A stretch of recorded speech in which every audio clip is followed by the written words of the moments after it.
Assalamualaikum warahmatullahi wabarakatuh. Perkenalkan, nama saya Sektio Marian M, NIM 20060114 dari Prodi Ekonomi Pembangunan.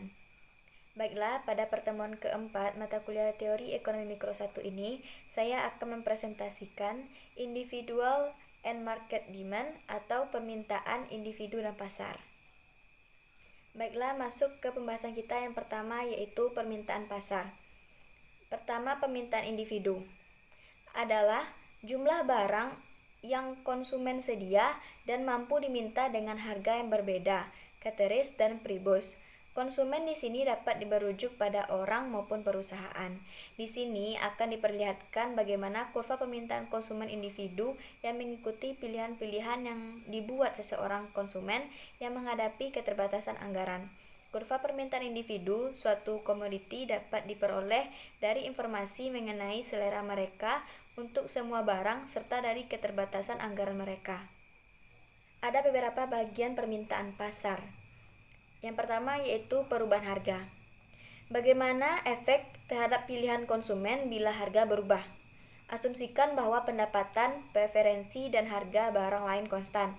Misalnya, harga barang turun sedangkan harga pakaian tetap. Dapat kita lihat kurva konsumsi dan kurva permintaan. Kurva konsumsi adalah kurva yang menunjukkan kombinasi utilitas maksimal dari dua barang pada waktu harga suatu barang berubah. Kurva permintaan adalah kurva yang berkaitan dengan jumlah suatu barang yang akan dibeli seseorang konsumen pada harga barang tersebut. Kurva permintaan individu mempunyai dua sifat penting, yaitu yang pertama, tingkat utilitas yang dapat dicapai berubah karena adanya pergerakan sepanjang kurva. Semakin harga produk rendah, makin tinggi tingkat utilitasnya.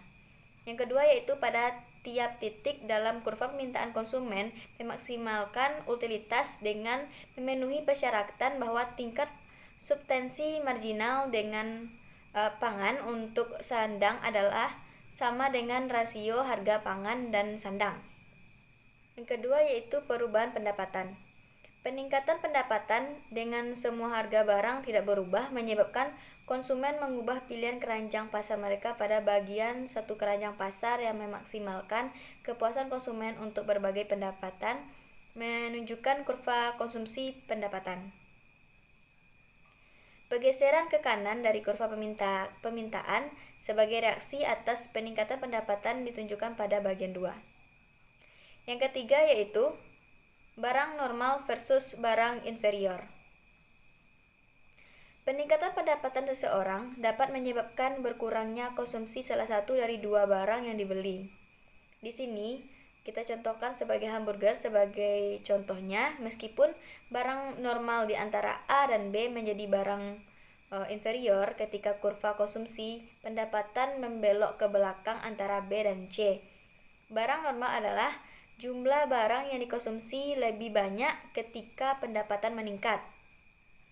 Slope kurva Engel positif. Sedangkan barang inferior terjadi bila konsumen membeli lebih sedikit barang ketika pendapatan meningkat. Selanjutnya adalah Engel kurva. Merupakan cara lain untuk menunjukkan bagaimana pilihan konsumen terhadap suatu barang. Kurva Engel yaitu kurva yang menghubungkan jumlah barang yang dikonsumsi dengan tingkat pendapatan, berguna untuk membahas bagaimana pengeluaran konsumen bervariasi dengan pendapatan. Selanjutnya adalah substitusi dan konsumen. Dua barang dapat dikatakan suatu barang substitusi jika peningkatan harga suatu barang mengakibatkan peningkatan jumlah barang lainnya. Sebaliknya, dua barang adalah konsumen bila kenaikan harga suatu barang mengakibatkan pengurangan jumlah permintaan barang lainnya. Kita lanjut ke efek pendapatan dan substitusi. Pertama yaitu efek substitusi adalah sebuah konsumsi pangan yang diasosiasikan dengan perubahan harga pangan dengan berpegangan pada tingkat utilitas yang konstan. Efek substitusi meliputi perubahan dalam konsumsi pangan yang terjadi akibat perubahan yang membuat pangan relatif lebih murah daripada sandang. Kedua yaitu efek pendapatan, yakni perubahan konsumsi pangan yang disebabkan oleh peningkatan daya beli dengan harga relatif konstan. Kenaikan harga menyebabkan konsumen mengurangi jumlah berbagai barang yang dibelinya, termasuk barang yang mengalami kenaikan harga.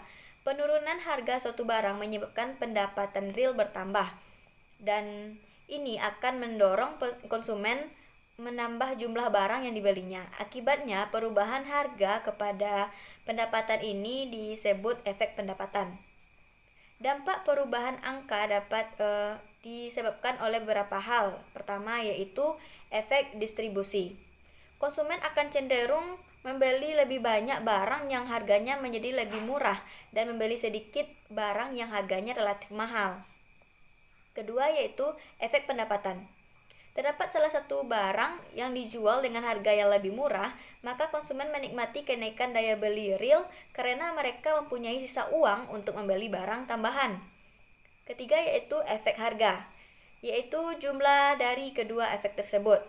Efek distribusi dan efek pendapatan dapat terjadi pada dua jenis barang yang berbeda, yaitu barang normal dan barang inferior.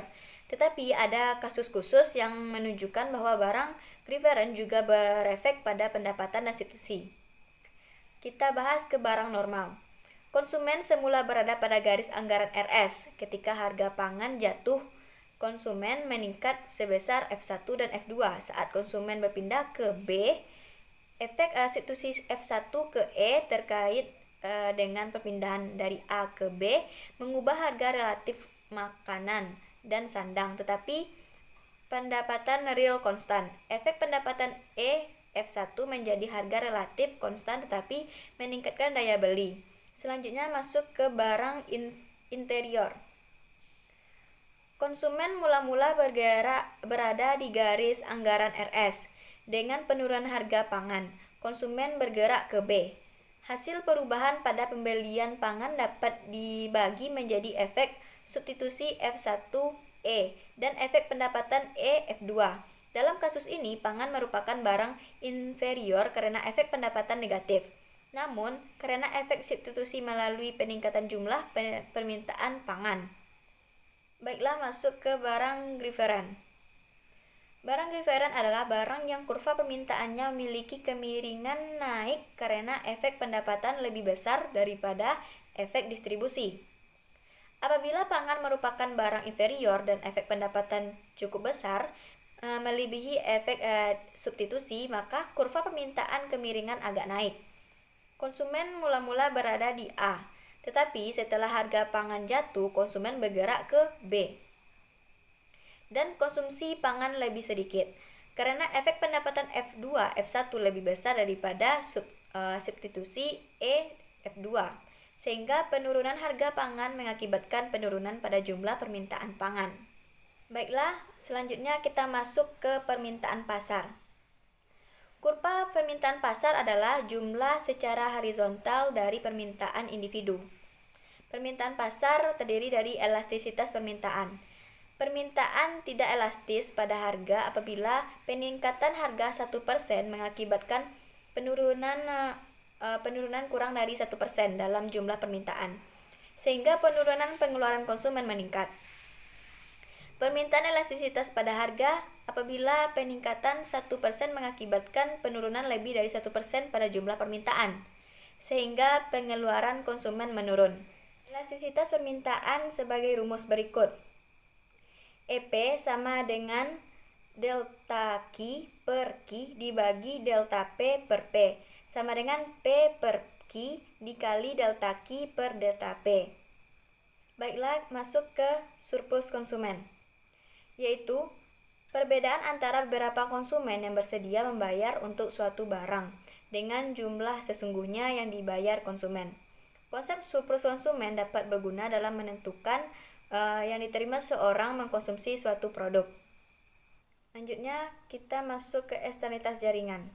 Eksternalitas jaringan terdapat apabila permintaan seseorang dipengaruhi langsung oleh keputusan pembelian konsumen lain. Contohnya di jaringan positif, efek ikut-ikutan atau efek bandwagon. terjadi apabila jumlah permintaan seorang konsumen meningkat karena beranggapan membeli produk yang dibeli orang lain merupakan suatu gaya. Yang negatifnya adalah efek snob. Terjadi apabila jumlah permintaan seorang meningkat jika lebih sedikit orang yang memiliki barang yang ia beli. Pertama, kita masuk ke efek bandwagon. Elastisitas jaringan positif di mana konsumen ingin memiliki barang sebagaimana karena orang lain memilikinya. Kedua yaitu efek snob. Elastisitas jaringan negatif di mana jumlah barang yang diminta oleh seorang individu turun sebagai respon terhadap pertumbuhan pembelian oleh individu lain. Sekian yang dapat saya sampaikan. Terima kasih atas perhatiannya dan mohon maaf kalau ada kesalahan.